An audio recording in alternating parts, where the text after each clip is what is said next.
Hey Pathfinder GMs, let me know if this has ever happened to you. Player gets a cool specific item, they kind of love it, becomes core to their kit. Then, a couple of levels go by, the DC falls off and the modifier for the roll stops hitting, even on the high rolls.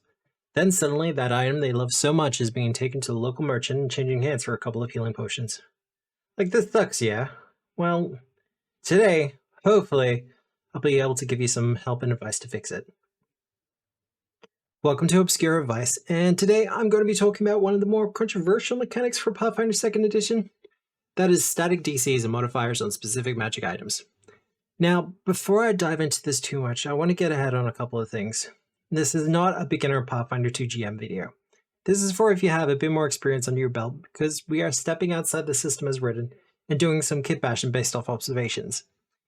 There's a reason item scaling isn't standardized. The DCs change depending on what the item does and how often it can be used. Likewise, the damage a specific item does changes for a host of reasons. So to standardize it would involve a write-up involving pages and pages and wouldn't necessarily cover every use case. Even what I'm talking about in this video isn't going to cover everything, and is more guidance than actual solid rules. I just hope it helps, and I'm going to try my hardest to keep the math to a minimum and simplify as much as possible.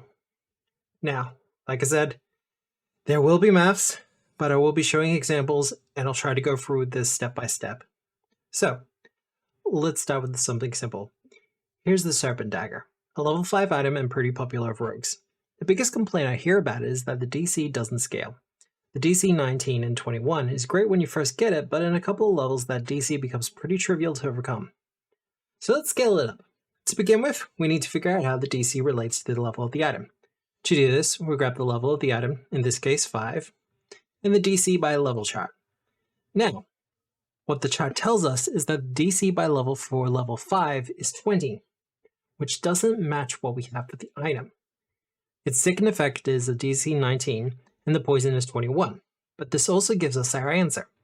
The DC for the second effect is 1 less than the DC by level, whereas the poison is 1 more than the DC by level.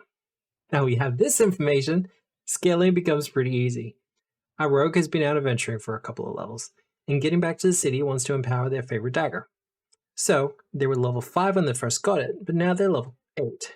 So, we're bringing out our DC by level chart once again, and find the DC for level 8 should be 24.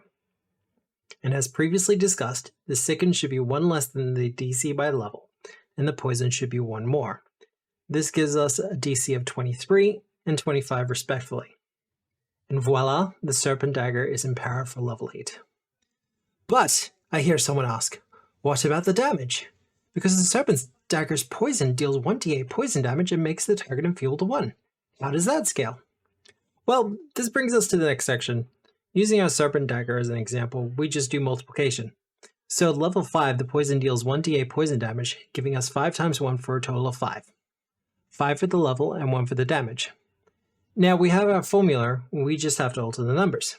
If we want to bring the damage up to 2d8, the equation becomes 5 times 2, giving us 10. So the level of the item should be 10. This means that for the poison damage to go up to 2d8, the item level should be at least 10. Putting this together, this means that if our rogue comes back at level 10 to empower their Serpent's Dagger, the DC for its second effect should be 26, the DC for the poison should be 28, and deal 2d8 poison damage on a failed save. Whew! Alright. Yes, lots of maths, but we're getting through it. Last part, and then I promise we're done with the maths and the numbers for a while. How much should we charge for this level bump empowerment? Well, to work it out, we take the price of the base item. In the case of our Serpent Dagger, it costs 150 gold pieces. To work out how much it would cost to be empowered at level 10, we bring out the treasure table and find out how much a weapon costs at that level. For level 10, it fluctuates between 900 and 1000 gold pieces, but our 2 best case scenarios, because they're weapons, a +2 striking weapon and the +2 striking hammer ups and mighty blows, are 1000 gold pieces, so we'll use those. With those figures, we take the base cost of our item, 150, and subtract it from the base cost of a level 10 item, 1000. This gives us our final number of 850 gold pieces. So empower our level 5 Serpent Dagger all the way to level 10 would cost 850 gold pieces. Now, That's the maths for the most part done. This section will be regarding static modifiers on bonuses to skill checks. I'll be real, regarding bonuses to checks, it seems to be based on level brackets. 3 to 9 is +1, 10 to 17 is +2, and 18 above gets the +3. Thankfully, in most cases where that comes up, Paizo has already included the upgraded version, so you shouldn't have to do much eyeballing in that regard. As for static modifiers for other things, in the remaster, cases of this seem to be vanishingly few, referring to the character's own skill or ability instead. However, when it does come up, apply a similar principle to what we did for working out the DC, but instead add 10 to the modifier to get a theoretical DC, and work backwards from there. All that said, I need to say some things. First, this is advice. This shouldn't be treated as standard. As always, your table, your rules. The intention is to help, and like a lot of things with Pathfinder 2, my combo is complicated, but with some practice it becomes pretty rapid. Second is, I don't know the underlying reason for why the DCs are chosen in the first place. I know they tend to be around the DC by level, and I can guess at reasonings, but I don't have anything concrete, just observations.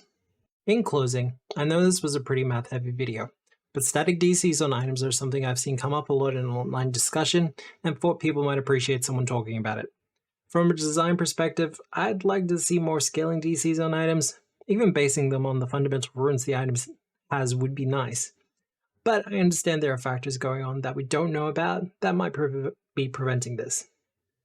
That said, I hope this helps people keep those specific items relevant at higher levels. I'd also like to thank you all from the bottom of what is generously called my heart for all the positive response these scripted videos I've been getting. It's just encouraged me to do more. So, if you like this video, feel free to like it and subscribe if you want to see more. Also, if you've thoughts or opinions on the video or suggestions for further videos, you can drop them in the comments below. Otherwise, I hope you have a good day, a good night, a good week, no matter where you are in the world. And remember, as always, we are the storytellers. Goodbye.